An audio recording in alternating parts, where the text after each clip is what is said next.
आज आम्ही आलतो चर्चगेटला शॉपिंग करायला. तर पहिला बरं उसाचा रस पिऊ मग शॉपिंग करू. याला हंगीला बरं बिना शक्कर का उसाचा रस दे तर यो काय हंगते.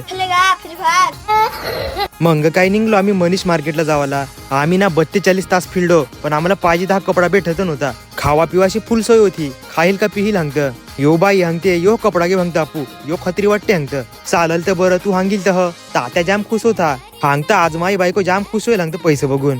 कपडा तर निघेल गाणं निघलो तर आता बरं काय खावसला. मग आलो सँडविच खावाला. या हार का मोठा सँडविच होता. बघून ना गाबरा वाटेल ता बरं खपल काय आमशी बोलून हो ना. बघिले तर मांजर गाडी चालवायला ना गलती हंगते येता का तुम्ही होरते तुम्हाला हंगत. तर बरं आम्ही 4 जण हाव तर मग तर जाय तुम्ही हंगत रेवून दे. यो काका हंगते या हंगते बोर घ्या हंगत. तुमच्याकडे त्या बाटली नसतील ना हंगत या हंगत तर दे बरं 1.5 रुपयाशी. तुम्ही रावण पिक्चर तर बघितलं वा ते मग ट्रेन ठोकते बघा ते घर हाय. आम्हाला जानेवारी गोव्याला जावं आहे ना ते अजून काहीतरी फुसूर केलं हंगता आलं होतं आज बॅगे बिगे घेऊ सला हंगत. अरे